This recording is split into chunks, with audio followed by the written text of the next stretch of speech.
Hi guys, good morning and welcome back to my channel. আজ হলো বকখালির তৃতীয় দিন আর এখন বাজে সকাল 6:30 আর আমরা চলে এসেছি একটু মর্নিং ওয়াক করতে। তো একেবারে হোটেল থেকে আমরা রেডি হয়েই বার হয়েছি, স্নান টান করে একবার রেডি হয়ে বের হয়েছি, সেই জন্য একটু লেট হয়ে গেল। আর এই জায়গাটা দেখতে পাচ্ছ, এটা হচ্ছে মানে যারা পিকনিক করতে আসে সেটা হলো পিকনিক স্পট। আর এই যে দেখো, এইদিকে তোমরা রাত্রিবেলা দেখেছো প্রচুর স্টল বসে, সেই স্টলগুলো এখন সব বন্ধ রয়েছে যেহেতু এখন সকাল সকাল, সেই জন্য কোনো স্টল এখন সেরকমভাবে খোলেনি, শুধু ডাবের স্টল রয়েছে। তো দেখো এইসব জায়গাগুলো তো দেখেইছো, রাত্রিবেলা সবসময় জমজমাট হচ্ছে, লোকজনের প্রচুর ভিড়। তো এখন একদম ফাঁকা ফাঁকা। তো আজকে তোমাদেরকে আমি বকখালির একদম মানে তোমাদের এই সাইড দিয়ে আমি কোনো দিন আসিনি, ওই দিক দিয়ে দেখিয়েছিলাম, রাত্রিবেলা এদিকে এসেছিলাম আর দিনের বেলা এই দিকটা তোমাদেরকে নিয়ে এলাম। আর দেখো এখানে নাগরদোল্লা, এখানে হচ্ছে ঘোড়ার ঘূর্ণি, এইসবগুলো রয়েছে।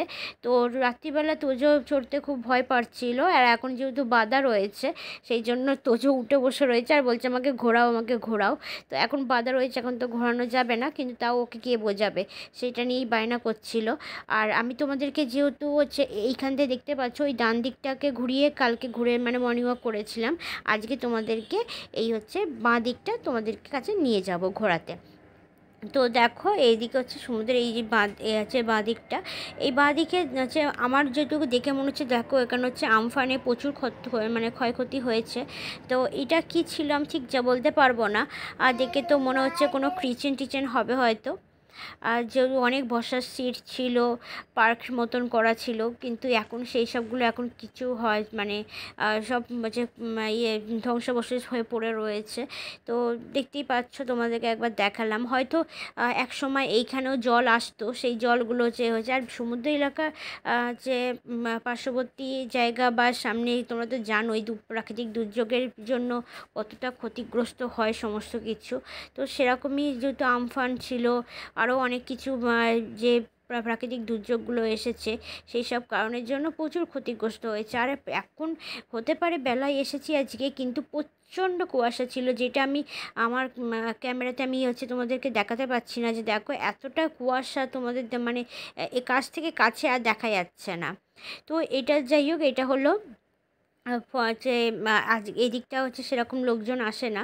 আর এইদিকে হচ্ছে ভেতর দিকটা হলো মানে আমরা হেঁটে যাচ্ছি যে দিকটা, সেই দিকে হচ্ছে ঠিক বাঁ দিকটা হলো জঙ্গল। এই জঙ্গলটা হচ্ছে তোমার ফরেস্ট অফিসাররা থাকে। তো আজকে যেহেতু হচ্ছে মানে সোমবার, সেই জন্য হচ্ছে মানে গতকাল রবিবার ছিল, আসলে রবিবারের কারণে সব ছুটিতে ছিল, আজকে আবার সব চলেই আসবে সব ফরেস্ট অফিসাররা। তো সেই হিসাবে হচ্ছে এখন কোনো ফরেস্ট অফিসারকে তুমি দেখতে পাবে না, কিন্তু হচ্ছে আজকের মধ্যে আবার সবাই ফরেস্ট অফিসাররা এখানে চলে আসবে। তো চলো, এদিক থেকে আমার যেহেতু মানে তোমাদেরকে এদিকে এরকমভাবে দেখানোর একটাই কারণ হলো, ওই দিক থেকে সমুদ্রের আওয়াজটা না খুব একটা বেশি শোনা যায় না। এই নদী পার হয়ে আরও বাড়ি হেঁটে হেঁটে গিয়ে তারপরে হচ্ছে আমাদের সমুদ্রের আওয়াজ শোনা যায়, গর্জনটা শুনতে পাওয়া যায়, কিন্তু এখান থেকে প্রচুর সমুদ্রের আওয়াজ শোনা যাচ্ছিলো। আর দেখো এই বেলে মাটির মানে বেলে মাটি নয়, এই জায়গাটা না ঠিক এঁটেল মাটির মতন, আর এখানেও মাটিতে হচ্ছে ঘাস হয়ে জন্মেছে, যে আমি তোমাকে এটাই মানে দেখানোর চেষ্টা করছিলাম যে এখানেও ঘাস হয়ে রয়েছে। তো যাই হোক, এদিকটা পুরো কাদায় ভর্তি, মানে খুব একজন লোকজন তো যেহেতু যাওয়া আসা করে না, সেই জন্য। তো দেখো দূরে একটা বোট দেখতে পাচ্ছ তোমরা, হয়তো ওটা নীল রঙের হচ্ছে একটা বোট রয়েছে, সেই বোটটা দেখে বাবাই গেছে ওখানে কী লেখা রয়েছে। তো যাই হোক, ওটা কী লেখা রয়েছে সেটা বাবাই আসলেই জিজ্ঞাসা করতে পারবো যে ওখানে কী লেখা রয়েছে। West Bengal Bakkhali forest, forest ranger officer. কাঁচা জঙ্গলের ভিতরে কাঁচা ডালপালা পশু পাখি মারা নিষেধ। কাঁচা ডালপালা ভাঙা, গাছের ডাল ভাঙা, হ্যাঁ গাছের ডালপালা ভাঙা নিষেধ। হ্যাঁ, জোর আসতে ফাটা শুরু হয়ে গেল। তো শুনতে পেলে ওখানে বোর্ডে কী লেখা ছিল। তো আমরা একটু ঠিক করলাম এখানে কিছুক্ষণ একটু বসে নিই। আর এই যে দেখতে পাচ্ছ, এখানে হচ্ছে লাইন দিয়ে সারি সারি হচ্ছে এখানকার আদিবাসীরা হচ্ছে মাথায় করে হচ্ছে সব ডালপালা শুকনো সব নিয়ে যাচ্ছে। আসলে এখানে হচ্ছে আজকে নিয়ে যাওয়ার একটাই কারণ, ভোর ভোর নিয়ে যাচ্ছে কারণ এরপরেই ফরেস্ট অফিসাররা সব চলে আসবে, আর ধরলে হচ্ছে অনেক জরিমানা চাইবে, সেই জন্য। তো চলো, আমাদের মর্নিং ওয়াক হয়ে গেছে, আর এখানে এই যে দুজনে শুয়েছিল, তো আমার আমার তোজো গিয়ে বলছে বাচ্চা বাচ্চা হচ্ছে বাচ্চা ডগি করে ডাকতে তারা হচ্ছে ল্যাজ নাড়া শুরু করে দিয়েছে। তো আর সারাদিন যেহেতু আর খাওয়া দাওয়া করা হবে না খুব একটা, সেই জন্য আমরা ভাবলাম একেবারে হচ্ছে ব্রেকফাস্টটা কমপ্লিট করে নিই। এমনি প্রত্যেক দিনই আমরা হচ্ছে ব্রেকফাস্ট কমপ্লিট করে নিই। তো আসার পথেও হচ্ছে দেখলাম যে বোন বিবি সুইটস বলছে একটা মিষ্টির দোকান ছিল, তো সেইখানে গিয়েই আমরা আজকে হচ্ছে পেটাই পরোটা আর ঘুগনিটা খেলাম। জাস্ট টেস্টও খুব সুন্দর আর অসাধারণ, দেখতেই পাচ্ছ বড় বড় ল্যাংচা এখানে যথেষ্ট কম দামের মধ্যেই ছিল। তো আমার মনে হয় অন্য অন্য দোকানের থেকে এখানে যথেষ্ট টেস্টি ছিল আর কম দামের মধ্যে রেঞ্জের মধ্যে ছিল। তো আমরা এখানে 10টা না বাজতেই আমরা চেক আউট করে নিলাম হোটেল থেকে। আর এখানে আমাদের দেখো টোটো এসে দাঁড়িয়েছিল। টোটো আমরা হচ্ছে সমুদ্র সৈকত থেকে ফেরার পথেই হচ্ছে বুক করে নিয়েছিলাম। এখানে হচ্ছে আমরা ঠিক করেছিলাম এত তাড়াতাড়ি চেক আউট করার একটাই কারণ হলো যে আমরা হচ্ছে যাবো হচ্ছে এখন সাইট সিন ঘুরতে। সাইট সিনটা ঘুরে একেবারে ট্রেন ধরে বাড়ি যাব। তো আমাদের হচ্ছে 1টার দিকে একটু হচ্ছে ট্রেন ছিল। তো আমরা এখন যাচ্ছি হেনরি আইল্যান্ড। তো এখানকার রাস্তাটা এতটাই বাজে ছিল যে তোমাদেরকে আমি কি বলবো। তো যাই হোক আমরা হচ্ছে হেনরি আইল্যান্ড পৌঁছে গেছি বা এটাই হলো গেট। এবার দেখো ভিডিও হচ্ছে মৎস্য প্রকল্প মানে এখানে 162খানা ঝিল আছে, বুঝলি তো? 162খানা ঝিল, 162। তো আমাদের যে টোটোওয়ালা দাদাভাই ছিল সে বলছিল যে হেনরি আইল্যান্ডের হচ্ছে মহত্ব হলো এখানে 162খানা ঝিল রয়েছে। তো এখানেই মৎস্য চাষ করা হয়, মানে হতো এক সময়তে, এখনও হয়। তো যাই হোক এই যে আমরা এখানে চলে এসেছি একদম দেখো টিকিট ঘরের সামনে। এখান থেকে টিকিট হচ্ছে কোথায় পার হেড 10 টাকা করে, আর হচ্ছে টোটো ভাড়াও 10 টাকা। এখানে টিকিট কাটার পরেই তোমরা দেখতে পাবে প্রচুর কমপ্লেক্স অফিস রুম। এখানে তোমাদের হচ্ছে থাকা খাওয়ার হচ্ছে সুব্যবস্থা রয়েছে। যারা এখানে খুব নিরিবিলি আর যারা নিরিবিলিতে থাকতে একটু ভালোবাসে তাদের জন্য এখানে বেস্ট জায়গা। আর এই যে চারদিকে দেখতেই পাচ্ছ এগুলো হচ্ছে ম্যানগ্রোভ অরণ্য, হচ্ছে এই পুরোটাই হচ্ছে ম্যানগ্রোভ অরণ্যই দিয়েই হচ্ছে অরণ্য। আর হচ্ছে তোমার মায়ের সাথে তোমরা ঝিল দেখতে পাবে। আর এখানকার রাস্তাটা খুবই খারাপ, দেখতেই পাচ্ছ রাস্তাটা। তো দেখো এখানে টোটো স্ট্যান্ড করে হচ্ছে এবারে পায়ে হেঁটে তোমাদেরকে যেতে হবে বিচের কাছে। তো এখানে দেখতে পাচ্ছ চারদিকে হচ্ছে ম্যানগ্রোভ অরণ্য। আর এই ম্যানগ্রোভ অরণ্যের ঠিক হচ্ছে এগিয়ে গেলেই তোমরা দেখতে পাবে পায়ে হেঁটে হচ্ছে টাইলসের রাস্তা। এই খাড়া রাস্তা থেকে এগিয়ে গেলে টাইলসের রাস্তা। এই টাইলসের রাস্তা দেখো তোমরা দেখতে পাচ্ছ হচ্ছে দুই ধারে হেতাল গাছ ভর্তি রয়েছে। আচ্ছা এই হেতাল গাছ তোমরা হয়তো অনেকেই চেনো জানো। হচ্ছে এই হেতাল গাছ হলো তোমরা চাঁদ সওদাগর হচ্ছে যারা পড়েছো বা দেখেছো জেনেছো তারা জানো যে চাঁদ সওদাগরের এই হেতাল গাছ হচ্ছে কতটা হচ্ছে মানে দরকারি একটা জিনিস হচ্ছে গাছ। যে গাছটা হচ্ছে যে মা মনসা হচ্ছে ভয় পায় এই গাছের ডাল থেকে হচ্ছে। তা যাই হোক তোমরা যারা জানো এই কাহিনিটা তারা আমাকে প্লিজ কমেন্টের মাধ্যমে জানিও যে কারা কারা জানো আর কারা কারা জানো না। আর যারা জানতে চাও সেটা আমাকে পরে বলো, আমি নিশ্চয়ই জানাবো এর ব্যাপারে। তো চলো এখানে হচ্ছে আমরা পায়ে হেঁটে যাচ্ছি হচ্ছে সি বিচের কাছে। তো এখানে হচ্ছে তোমার টাইলসের রাস্তা পার হয়ে যাওয়ার পরেই একটা বোট পড়বে। আর এখানে হচ্ছে দেখো বোটের মধ্যে লেখা রয়েছে যে বিচে হচ্ছে স্নান করা বারণ। এখানে হচ্ছে যেহেতু চোরাবালি হচ্ছে রয়েছে। আর এই দেখো এখানে দেখো প্রচুর পরিমাণে শ্বাসমূল রয়েছে।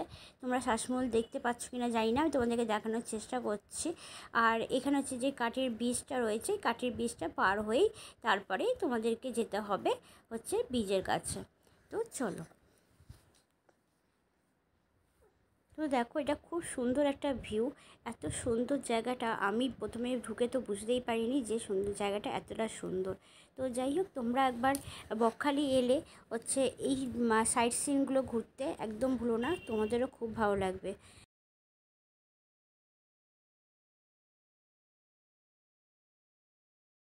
তো এই দেখো চলে এসেছি বিচের সামনে। তো এটাই হলো হেনরি আইল্যান্ড হচ্ছে বিচ। তো দেখো এখানে হচ্ছে চারদিকে হচ্ছে কত ক্ষয়ক্ষতি হয়েছে। আসলে এইগুলো শুনেছি আমফানের সময় হচ্ছে নাকি প্রচুর ক্ষয়ক্ষতি হয়ে গেছে। তো চলো এখানে দেখলে বিচটা কীরকম। তো এবারে আমরা যাব হচ্ছে বেনফিশ দেখতে। তো তো আমরা বেনফিশ দেখতে চলে এসেছি। এটা হলো বেনফিশের টিকিট। এখানেও টিকিট লাগে। এখানে পার হেড 5 টাকা আর টোটো 8 টাকা করে ভাড়া।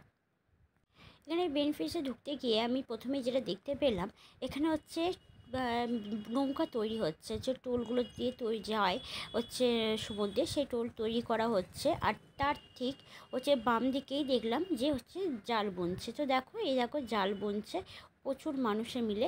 তো এই যে চলে এসেছি, এটা হলো বেনিফিসের হচ্ছে অফিস রুম, আর এটা হলো বোর্ড। এই বোর্ডে হচ্ছে তোমার প্রথমেই বোর্ড দেখতে পাবে, আর এখানে এরকমভাবে প্রত্যেকটা মাছের ফিসের হচ্ছে ছবি দিয়ে হচ্ছে তোমার কি কোনটা কি মাছ এরকম দিয়ে চেক করা রয়েছে। আর এই হলো হচ্ছে বেনিফিসের হচ্ছে তোমার যাওয়ার রাস্তা। তো আমরা যেই সময় ঢুকেছিলাম হচ্ছে দেখতে, সেই সময় সবে টোল থেকে সমস্ত মাছ এসছে। তো এখানে প্রচুর পরিমাণে মাছ হচ্ছে চারদিকে রয়েছে, সেইগুলি তোমাদেরকে একবার ঘুরে ঘুরে দেখাবো। তো দেখতেই পাচ্ছ সব বরফ দিয়ে স্টোর করছে, সব ওই অফিস রুমে করে স্টোর করা হবে। আর বড় বড় হচ্ছে পাঞ্জাব লরি করে করে তো এগুলোতে করে হচ্ছে মালপত্র সব বাইরে মাঝে সাপ্লাই করা হবে। তো দেখো, আর এখানে যে এক একটা যে টোলগুলো রয়েছে সেগুলোতে তোমাদের এই নদী হচ্ছে এটা তোমাদেরকে ঘুরে দেখাবে বা সমুদ্র ঘুরে দেখাবে। এখানে 150 টাকা করে পার হেড নেয়, নিয়ে এখানে ঘুরে হচ্ছে দেখায়। তো যাই হোক, চলো। এই দেখো প্রচুর মাছ। আমি অত সব মাছের নাম জানি না কোনটা কি মাছ, তো যেইটুকু আমি তোমাদেরকে মানে যা যা দেখেছি সব ওই মাছগুলো তোমাদেরকে আমি দেখালাম একবার করে।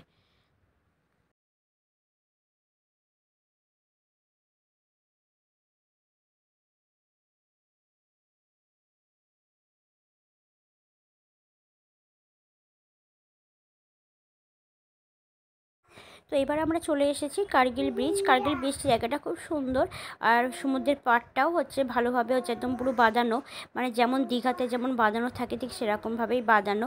কিন্তু এখানে আসার পথে আমরা হচ্ছে প্রচুর শুটকি মাছ চারদিকে, যারা শুকনো মাছ খাও তাদের জন্য বেশ ভালো, কিন্তু আমাদের গন্ধতেই হচ্ছে মানে যেন গা গুলিয়ে উঠছিলো, যে মানে প্রচণ্ড শরীর অবস্থা খারাপ হয়ে গেছিলো আমাদের।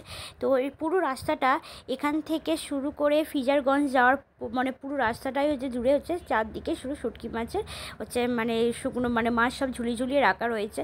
ও মানে বিভৎস, মানে আমাদের শরীরটা মানে খারাপ হয়ে গেছিলো, যা অবস্থা হয়েছে। তো চলো, আমাদের হচ্ছে কার্গিল ব্রিজে তোমরা কিছুক্ষণ এখানে বসে থাকতেই পারো, ঠান্ডা ঠান্ডা হাওয়া আর ভালো একটা অনুভূতি। এই থেকে এবার আমরা যাচ্ছি ফিজারগঞ্জের দিকে। ফিজারগঞ্জে একটা মন্দির দেখতে পেলাম, এই মন্দিরটা হলো রাধাকৃষ্ণের মন্দির। তো আমরা এখানে কিছুক্ষণ দাঁড়িয়ে ঠাকুরের দর্শন করলাম। করার পরে এখানে দেখলাম যে এখানে মেলা বসেছে, দর্শন করলাম। আর এখানে মেলা বসেছে, এই মেলা বসে আর ফিজারগঞ্জের খেলা জিনিসের এখান দিয়ে এই যে রাস্তাটা দেখতে পাচ্ছ, এটাই হলো ব্রিজে যাওয়ার রাস্তা। না কারণ এখানে হচ্ছে যে প্রাকৃতিক দুর্যোগের ফলে যে সেগুলো এখনো পর্যন্ত ঠিক করা হয়নি, পরে এখনো পর্যন্ত এরকম অবস্থা হয়নি। এখানে এখন যাওয়ার তো কোনো ব্যবস্থা রয়েছে, আর যাওয়া যাবে না, যাওয়ার কোনো সুব্যবস্থা নেই এখানে। দেখতেই পাচ্ছ প্রচুর খারাপ অবস্থা, এখানে চারদিকে এরকম হচ্ছে নৌকা রয়েছে, বড় বড় মাছ সেখানে তোমার হচ্ছে কাজ চলছে।